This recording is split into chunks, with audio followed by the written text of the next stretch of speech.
Brought to you by Prep Matters and the Self-Driven Child. I think the one thing that we miss in test prep a lot is we have to be talking about the biases. We have to be talking about the racial inequities. We have to say, I pull up like the report, I'm like, most kids are getting this score. Most kids that look like you or have your income, they're getting the score. This is not abnormal. You are not abnormal. This test is broken. How important are standardized tests? Why isn't my child doing well in school? Do you need a high school diploma to apply to Harvard? Education is one of our most cherished institutions, but it can also be one of our most exasperating. And it's where almost all of our children go, from toddlers learning their ABCs to critically thinking adults stepping out into the world. I talk with experts in helping teens and tweens navigate the transition to adulthood in order to bring you the tools you need to help grow resilient, self-driven, and successful young adults. I'm Ned Johnson, and this is Prep Talks.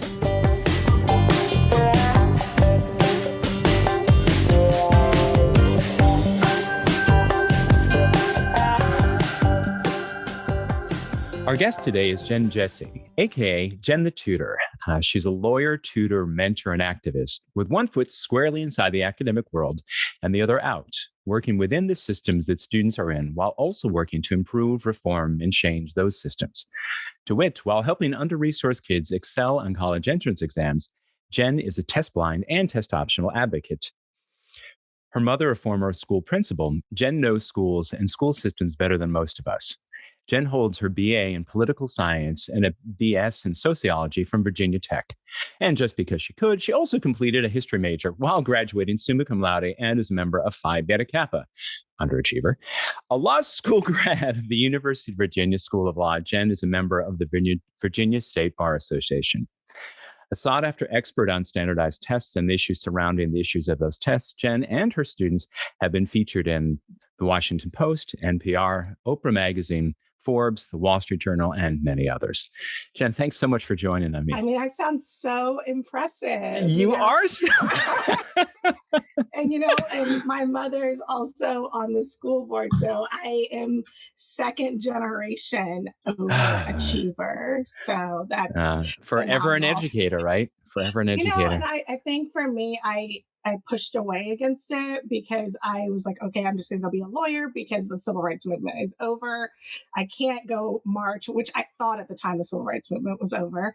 If only you had been right. Yeah, and so naive at the time. And then I read Brown versus Board and decided I wanted to be a lawyer. And then after law school, I was like, you know what? I don't need to run away from being my mother. I'll just be my mother. So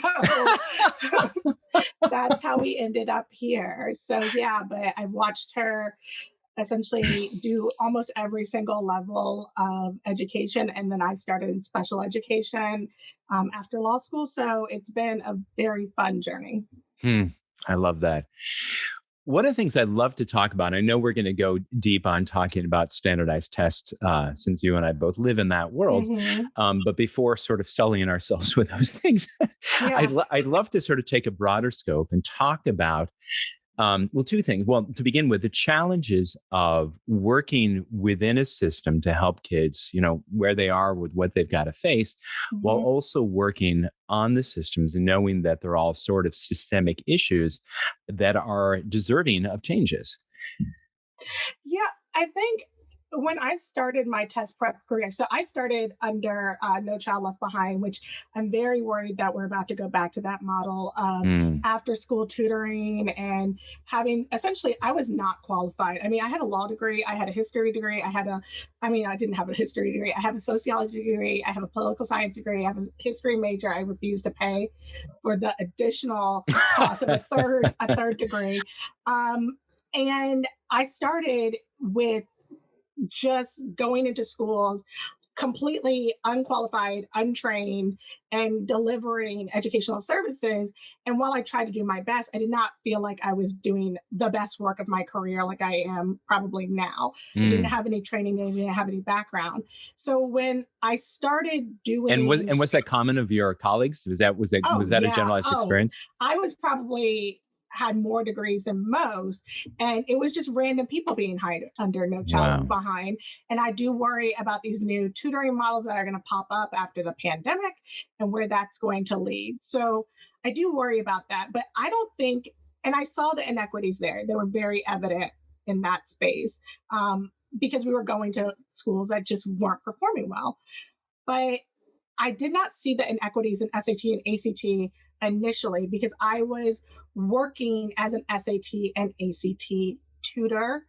And when you're working in that space after school, kids are coming to you, you're only seeing kids at a certain level because they can pay. So I never realized how inequitable the testing was until I started doing free tutoring. And the reason I started doing free tutoring, my mother, Lily Jesse, I moved back into the house after breaking up with somebody, and I came downstairs and there was a kid there, and my mother said, "You're going to tutor him."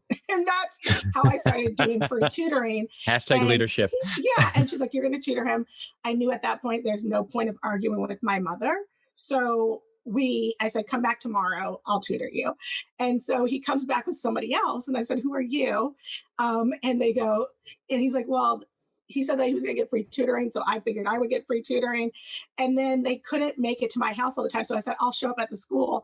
And the kids went around the school being like, "Miss Jenn is coming and she's here for free tutoring." And they created a group themselves. And that's really how a lot of my work happened. But I started seeing scores.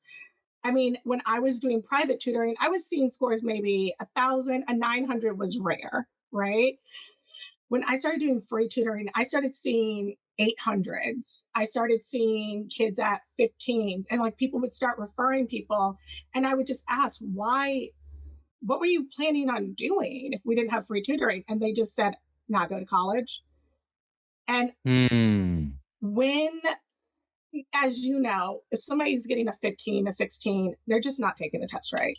So right. I look like a miracle worker because I'm like filling all the bubbles, like something like that simple. And these kids would go up from 15 to 18, 19 very quickly because they just and if I may, for folks who don't understand standardized tests in its kind of nerdy way, we'd explain to people kind of what that means in terms of percentiles. What kind of a change does that really look like, and what kind of what difference does that make for them when they're applying to college? Right. I don't think there's a school in the country that would probably let you in under an 18, like 18's pushing it too. Yeah. So 18 ACT, 900 SAT, you really don't have that many options. In Virginia, I think you would have maybe 2 to 3 options at most, and that's pushing it.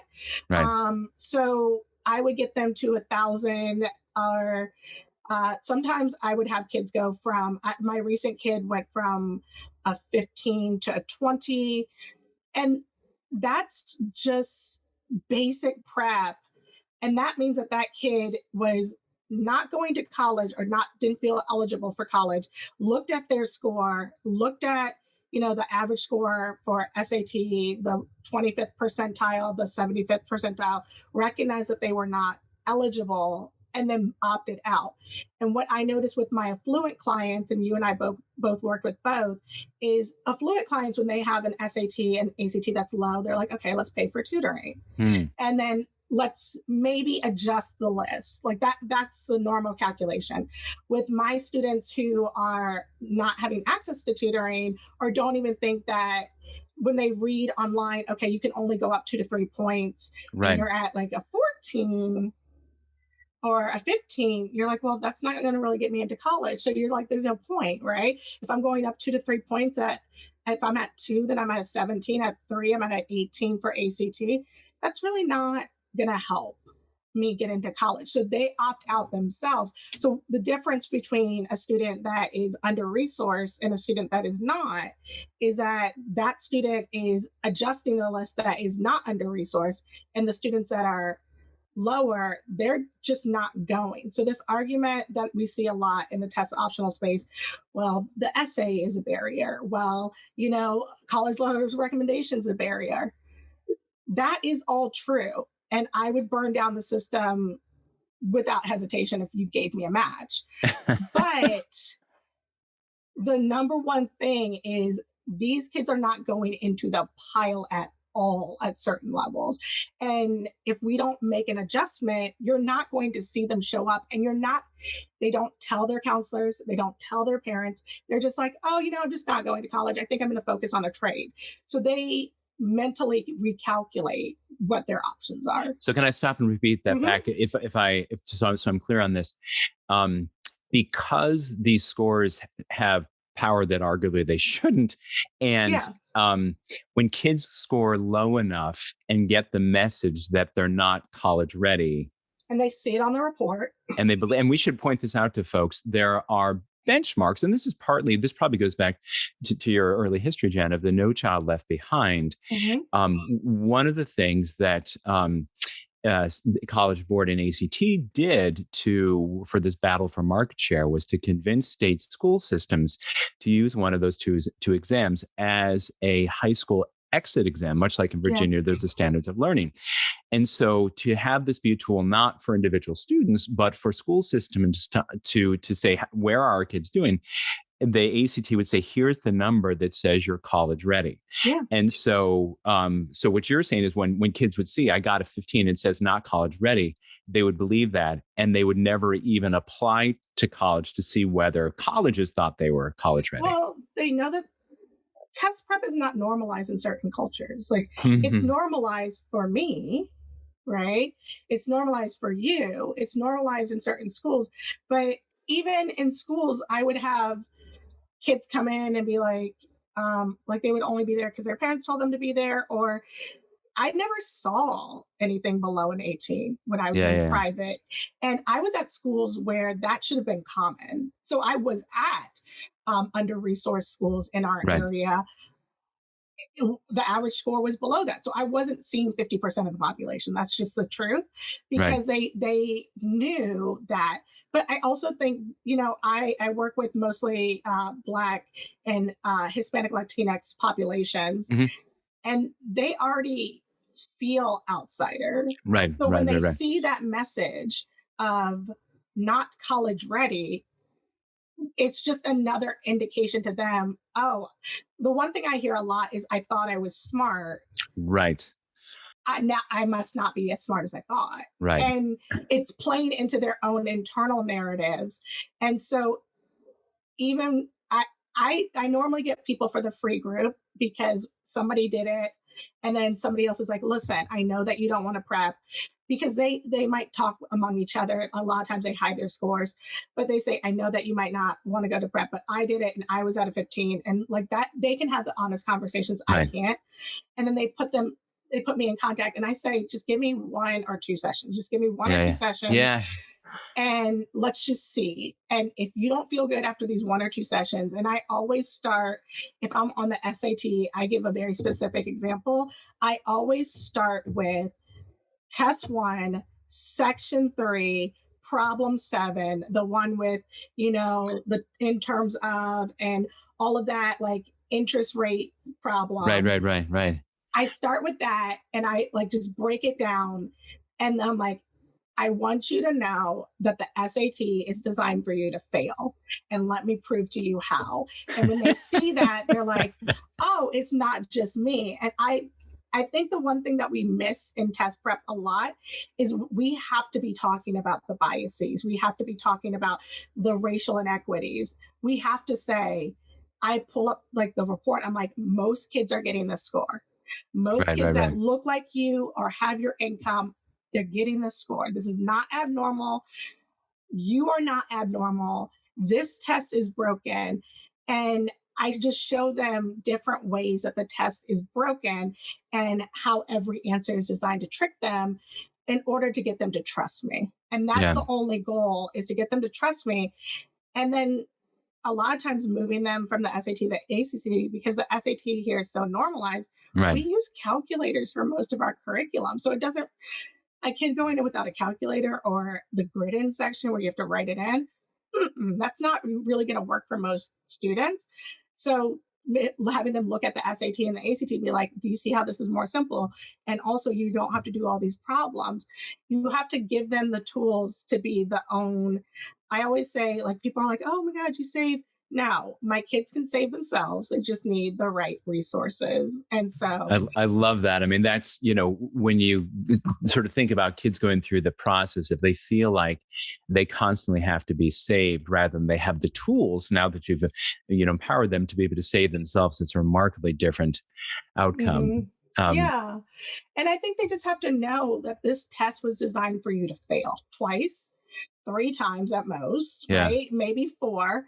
And these outcomes are normal. It is not about you. And I think the more kids hear that, the more we say that as test prep professionals, the more we, and I think a lot of times when I talk about this, people will say, well, no, kids can do it, blah, blah. And they try to convince me, Yeah. that black kids can do this. And I'm like, I'm not saying that they can't do this. Right. I am saying if the average score for, other populations is 1100. Right. And the black kids and Hispanic kids and Latinx kids and Native kids and all Native American and indigenous population, if they're scoring lower, if you and I sat down with the family and a kid came in at 900, that's typically 4 tests, right? And they have to be excellent where the other kids have to be average. And that's a problem. Yeah. And so one of the things that I try to emphasize is we cannot prep our way out of inequity.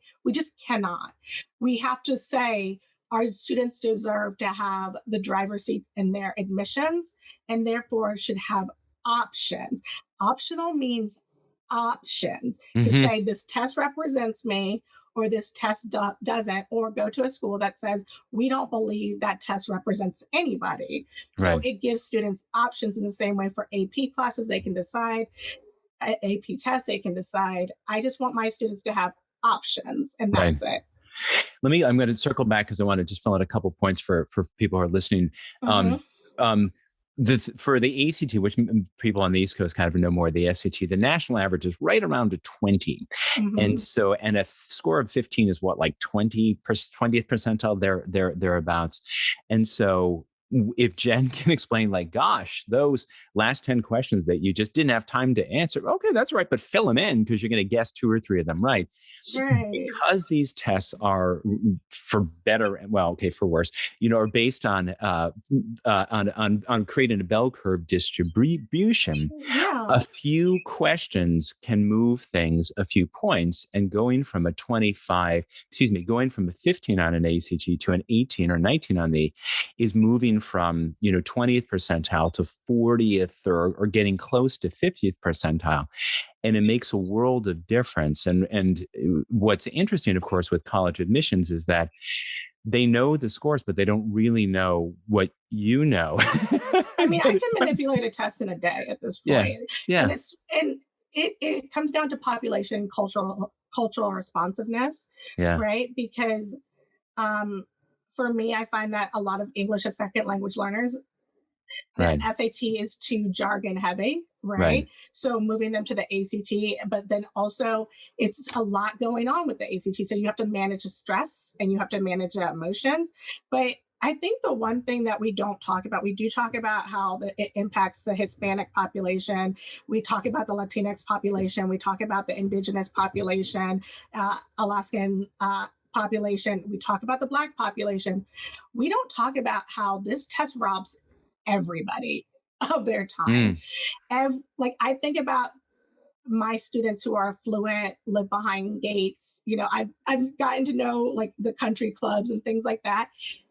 I think about how many Saturdays and Thursdays and days I took away from each one of my students, sitting around the table, 2 to 3 hours of homework a week, test prep, tests, test after test after test. I don't usually use a lot of practice tests anymore. And this year, in the absence of that, I had to build better humans as opposed to better test prep because I didn't know. And the outcomes, I have had more presidential, more scholarship, more merit aid this year than I've had in my entire career with test optional, and a student saying, for these schools, I'm going to submit my score. For these other schools, I'm not going to submit my score. And I'm, instead of focusing on test prep all summer, I'm going to just focus on my service. Those kids have gotten more money than than my kids that are perfect scores. That's just the truth. So for folks who are listening, I imagine a lot of people understand test optional, but what's the thumbnail history of kind of what happened this past year in terms of accelerating long-term trends in test optional? Well, okay, so Varsity Blues lied to us. Let's start with that. Varsity Blues was supposed to bring about this wave of reform, and I was excited, and then it didn't happen. Varsity Blues being the incident Rick where Singer. Rick Singer, but most people know it by like Olivia Jade and Aunt Becky. But then so Varsity Blues was supposed to bring about this reform after people bribed their way into certain name brand schools. That didn't happen. So then we had COVID happen, and we could not gather in mass spaces. So a lot of my students had their tests canceled. Actually, some of my students that I've worked with this year in my, I have a Black girl admission support group that just kind of happened this year. They were like, it felt like this is part of the culture, right?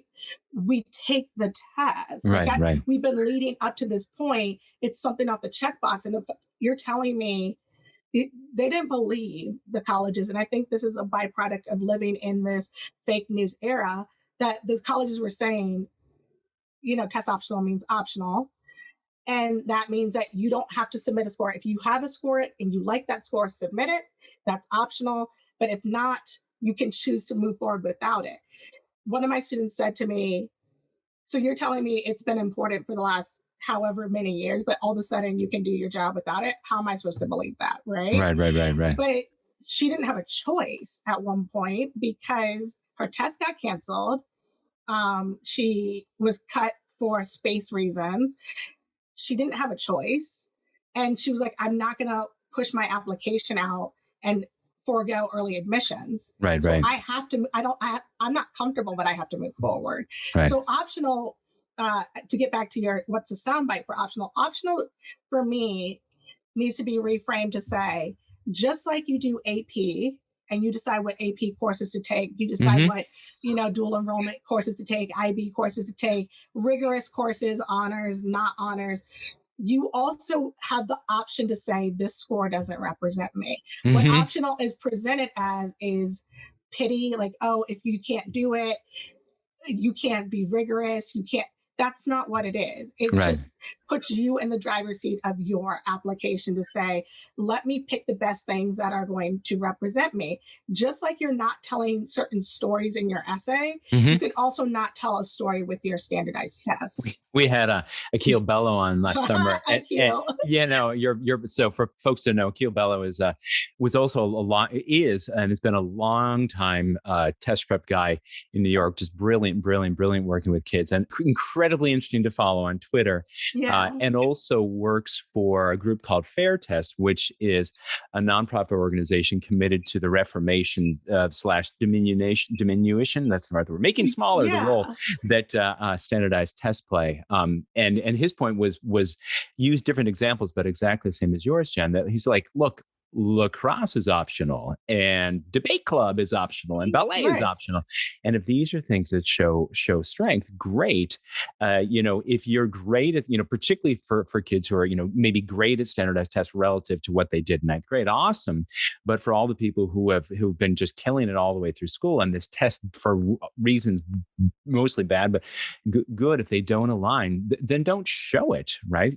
Right. I don't show my JV soccer tape because well, and that's the thing is, like, one population that I forgot to mention is I have ADHD, students with disabilities also. So I hear parents come to me and they're like, my kid is not a good test taker. And I always say, what if I just told you that the test was designed for them to fail?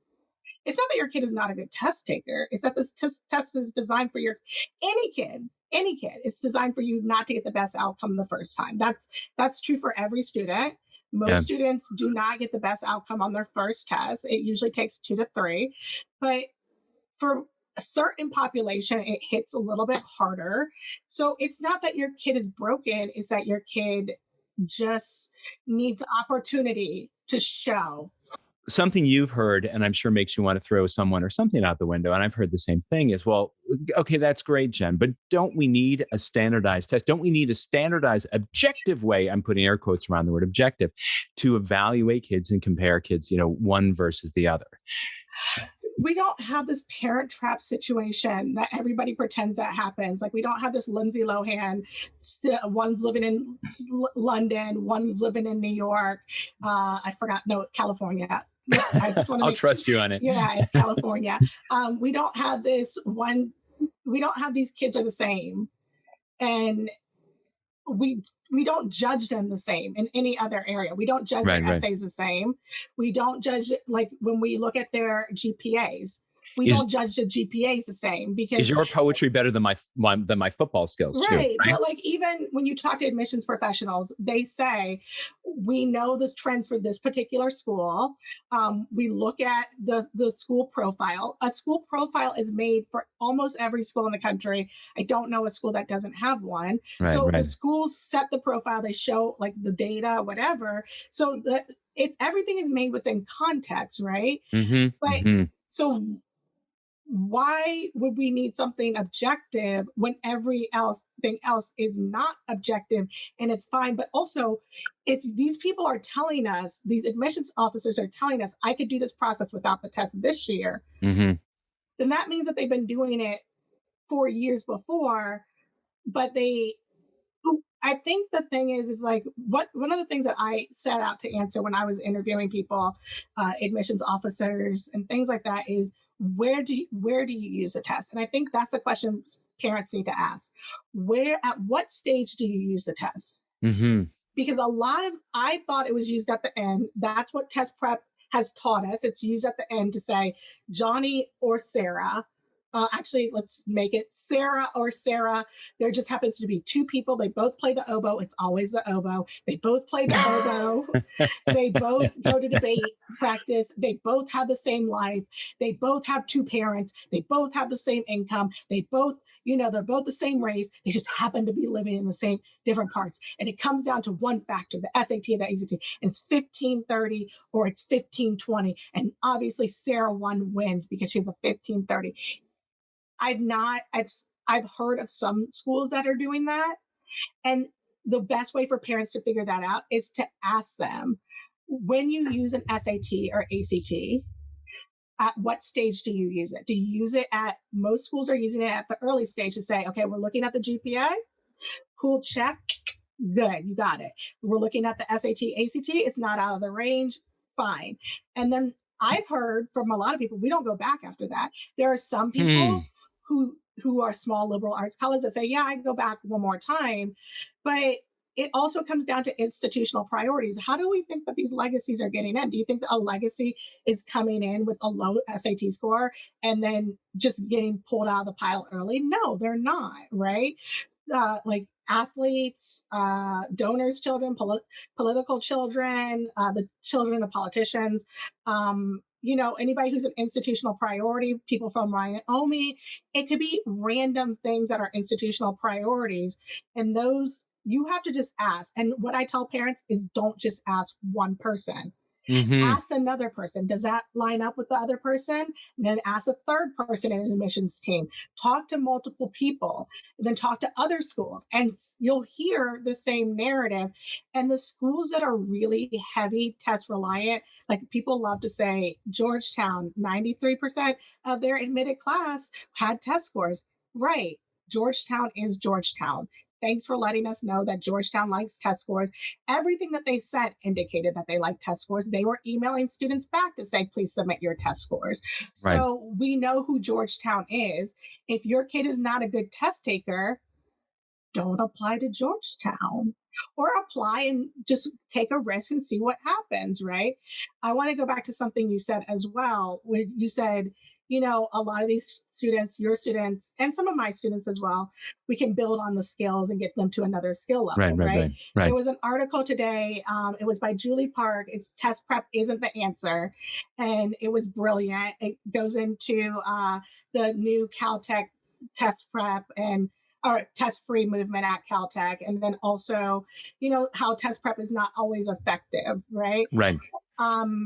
I'm going to say a couple things about that. First and foremost, I think what these studies miss, and what you and I know, is that most of these kids who get high scores have been tutored for other things. Like, not just they were tutored for this test, they were tutored for their AP. There's some kids that I've worked with in the past that I was a year from them taking the AP class. I worked with them for a year, then I worked with them when they were in the AP class. These students are highly specialized because I've been working with them for a long time, and then we just kind of folded to test prep. So a lot of these students are starting with a lot of tutoring in the front end. So of course they're hitting really hard the first time they take the first test, right? They're hitting hard on their PSAT. They're hitting hard on their first SAT because they've been prepped multiple times in different ways from tutors. The other thing is they talk about, how test prep is not effective. They're like, okay, well, it's like 50 points. Well, 50 points at 1400 and 50 points at, 50 points at 1050 or 950 to 1,000 and 50 points at 1,400 or 1,450 to 1,500. That's a huge difference. Right. So when we look at these studies that look at group tutoring versus one-on-one, one-on-one is better because I get to know the student and I get to, essentially make tiny micro adjustments that matter. Well, and there are a couple of things that are interesting. One thing we know of College Board and the SAT spend, 80 years saying you can't prepare. Mm-hmm. Derek Bach with that study that the average increase was like 12 points. I mean, just because they were really committed to saying that you can't, because the SAT threw itself out as equivalent to an IQ test, of an aptitude test. This is fixed. This is immutable. Therefore, anyone who claims the test prep works is just, is stealing your money. Then, of course, when they collaborate with Khan Academy, they turn absolutely on their head and say, look, this reflects academic skills. And so of course you can prepare.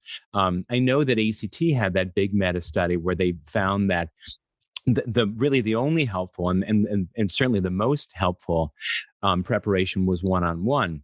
And what I know was it was a lot harder to do this as a class than it was doing it one-on-one. It's always harder because students are different, right? Like, there's always going to be a student, no matter what you do, that the test is not going to reflect them. And I would say 1 out of 25 or 1 out of 50. I don't know the actual number. But so let me repeat that: 1 out of 25 kids where, despite all the effort and their hard work, your hard work, the score doesn't reflect who they are. And it's devastating. Yeah. I mean, that student, I'm thinking of a particular student right now. I'll probably text them on when I get off. She told me, and when parents are like, my kid's not a good test taker, I'm like, okay. I usually am like, okay, let's see. But we would do everything, and the practice test score would come back. It would be fine. And then drop 3 to 5 points every time we took the test. Like, there was just something about that environment that wasn't working. Yeah. And so optional gives that student the option, but we got that student up to a certain level.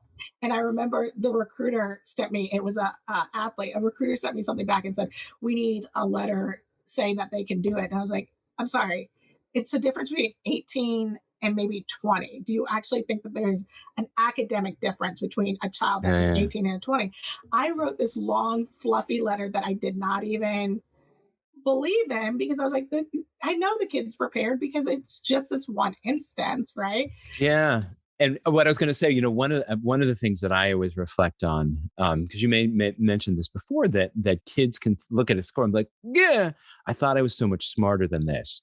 And I know if there are people listening to this who are thinking, come on, I took this test to do great, and it completely reflected where I am, who I am as a learner. By design most of the time. Yeah, and the way that I've come to think about this, and I love your feedback on this, is that for people who do well on standardized tests, they believe that they demonstrate how smart they are, how academic they are, whatever word you want to choose. And people who underperform relative to how they perform in the classroom believe that the test misses or doesn't capture how capable they are. And I would say that both of those are true. in that you don't by luck get a 1400 on the SAT unless you know some stuff. But there's also you and I both have had broad experience of working with kids who are very capable learners, demonstrate that week after week, year after year in school, who kind of go blah on the test. And your point about the kid who she tested at 20 and then kept kind of flaming out on the test itself. I think one of the challenges with people thinking that this is again, air quotes, people can't see this, objective test is that the subjective experience that different test takers have in the testing environment can completely overwhelm what their objective knowledge or skills are. I'm going to take it back to when I was younger, right?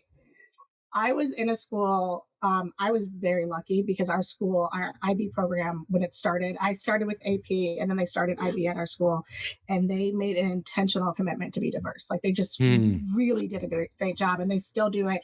One of the best programs, I think, in the country. They have the results to prove that. It was hard for me as somebody who was in all of the advanced classes to understand. I was like, I mean, all of you could do this. You just choose not to. Like, I was just a snob at that point. All of you could do it. And that's what I was hearing. You and I would have been friends in middle school. Yeah, anyway. Like I was hearing and it's hard for you to put yourself in somebody else's shoes. So I got in this argument on Twitter, which is where I argue the most. I stopped arguing on Facebook because I was like, that's what Twitter is for. But I got in this argument on Twitter, and they're like, they said I was in part of a anti-test conspiracy. And I was like, actually, that's a great idea. I'm going to do that. And then they said, I went to school and I got everything I needed, and it's not something that you don't learn in school. And I would say, if I was 16, 17, and I would believe that, and I understood how that person who has been working with students who can pay $100 or more per hour believes that, because that is their reality. And that was my reality. I thought that we could prep our way out of inequities, that kids just needed more prep, and that if we just provided them more opportunities, they could do it. And then I met the population that couldn't afford testing. And I realized that the curriculum is very different, that they're not being exposed in the same way, that the access is very different, that these students are not broken or deficient, that they're not trying, that they're not these, because at the end of the day, if I start a student that's starting at 1100 and I prep them, I could probably get them to a 13, 14. If I start a student at a 15, I'm not getting them to, or let's actually take it to the SAT example, because I just used an SAT. If I start them at a 900, the likelihood of them getting a 1300 when the other kid is 1 to 2 prep, the likelihood of burnout, the likelihood of them feeling feelings of, there's a concept called self-efficacy in the education, the likelihood of them not feeling like I'm broken through that process is really low. So you really don't want to prep a kid past 2 to 3 tests. Like, you can, but that kid's not going to get the same outcome. And so I understand. I get how people believe. If I could do it and I work with certain kids and they can do it, then everybody could do it. I get that. You're wrong. Like, that's it. Like, you're just wrong. And I'm not saying, and people are like, well, no, but I do pro bono work. A lot of you doing pro bono work are starting at 11. Let's just be honest. You're starting, or maybe you're starting at 13. And we're talking about taking a kid from one state school, flagship school, to highly rejective, as Akil Bello calls it, school, right? I get it. I get why you think that. You are wrong. And it's only when you have done concentrated, not sporadic, concentrated work with students below 19. If you come back to me and you've said, I've done a year of work with kids below 19, it's not that they can't do it. I'm not saying that they can't do it. I'm saying, is this fair to ask them to be excellent when we're asking other students to be average? When certain populations are starting at 1100 and that gets them through the door, and other students are starting at 900 and they have to work to get through the door, that's not an outcome that we should want. But also, when you and I spoke before, Jenn, you talked a lot about the value of mentoring, and what I hear through so much of your both with No Child Left Behind and your own private work is, yeah, we've got to work on main idea for third grade reader, and yeah, we've got to work on test strategy and plugging in numbers as a tool on a standardized test. But you're doing this in a way that is respectful. And, I know stuff that you may not know yet, but I'm working with you, not on you. Right. And I just, Yeah. because you made the point, with some of the kids who have 15s, and with 2 hours of your work, they can get up to an 18 or 19. Well, that is, as you've already said so eloquently, that's not about their learning stuff. They already have that stuff in their heads, Yeah. but how focused are they? How motivated are they? And do they feel, is it safe to kind of maybe dig in a little bit harder, knowing that, hey, Jenn believes in me. Screw the ACT that says I'm not college ready. She's looked at me. She knows stuff. She says I can do this. Therefore, because that's when you say, the work you've done with kids for years and years of 3 years of tutoring, I just think of the benefit that of having someone other than mom and dad spend time with you one-on-one and say, you're important and I believe in your abilities. Well, and I also, I'm very honest. I say, I'll tell you if I don't think it's going to happen. And I that's just love the it. truth. I'll tell you if I don't think it's going to happen. But back to your point, where the students, you build a connection when you're with the students every day. Like I'm eating the same corn dog nuggets y'all are eating. We're like, like we're eating the same salads. But also, that's the takeaway, folks. Want better test scores? Corn dog nuggets. And I think one of the things that you have to build as a tutor is, how am I going to connect with this student? And for me, a lot of these students, telling them, okay, I sit them down and let's orient this in the real world. What do you feel has not been touched by racism and bias? And they're like, oh, nothing, right? So then why did you assume that this test did not have it in it?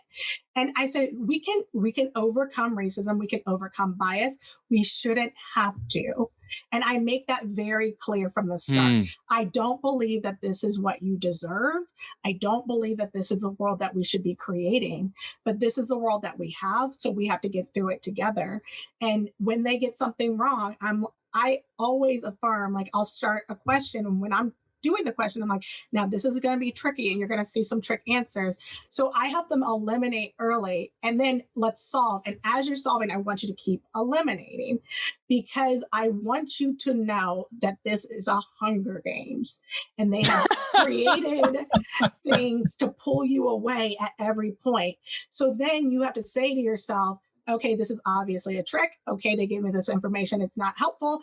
Okay. And the more you start treating it as a Hunger Games, the better off you are and the less you take it personally. And then once we do that, you don't lose information. You're taking it as a game. You're not taking it personally. And so when they get the problem wrong, I'm like, oh, that's a really compelling wrong answer. And let me tell you why. So I teach them, oh, I see why you got that wrong. Or I say, I got that wrong too. And when I got that wrong, this is why I got it wrong.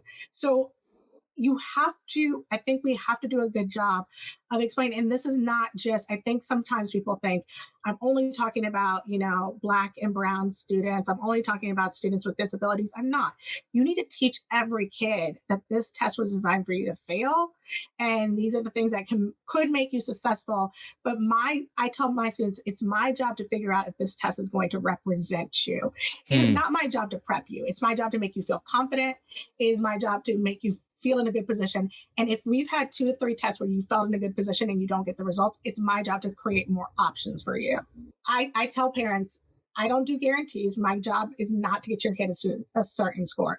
It's to make them feel confident and to know what options are out there if the score does not reflect their capabilities. So if I do your test prep and I can't get that score, then I'm getting on the phone and I'm calling people and I'm like, hey, I have a student with 3-point blah, blah, blah.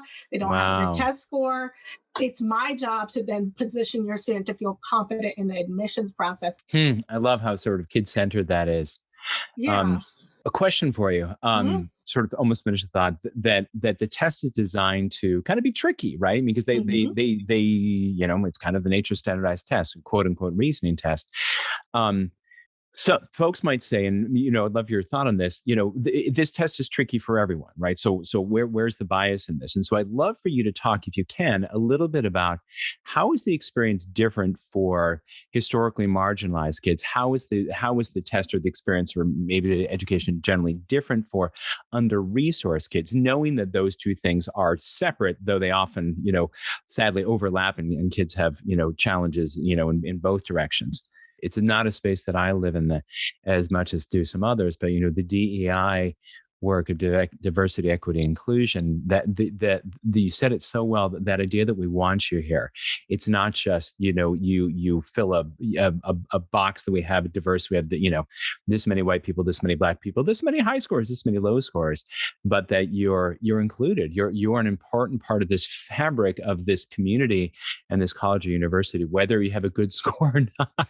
And this is a predictable outcome. That is the thing that we are missing from test optional language. This outcome of you not getting a score might be a predictable outcome. So we anticipate that you might not need a score. We do not think that you're not qualified. We look at your GPA because 4 years is better than 1 day. This is predictable. This happens. It is not abnormal. You are not less than. We want you. We need you. Our campus would not thrive without you.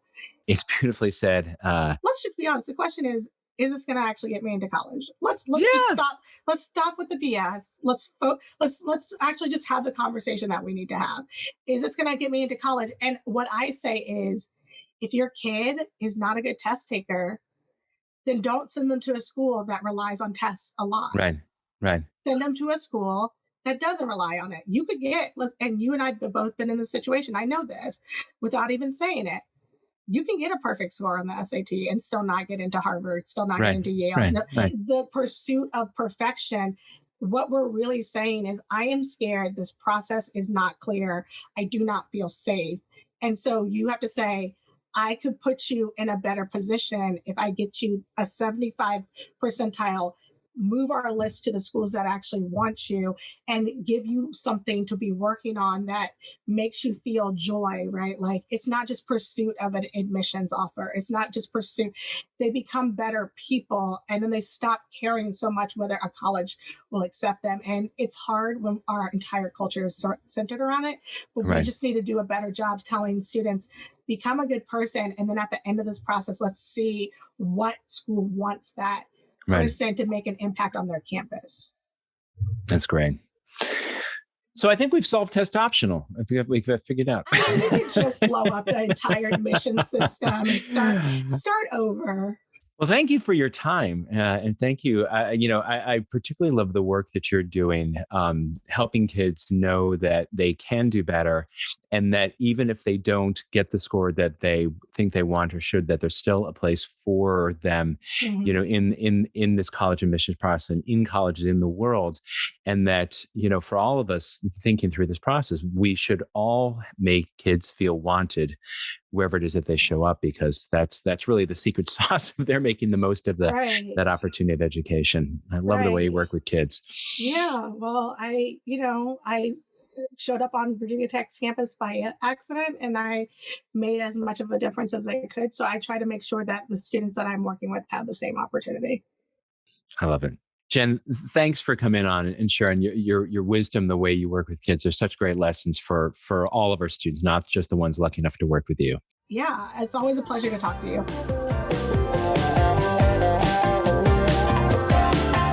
Thank you for listening to Prep Talks. Please subscribe to us for free at Apple Podcasts, Google Podcasts, Spotify, Stitcher, or wherever you get your podcasts.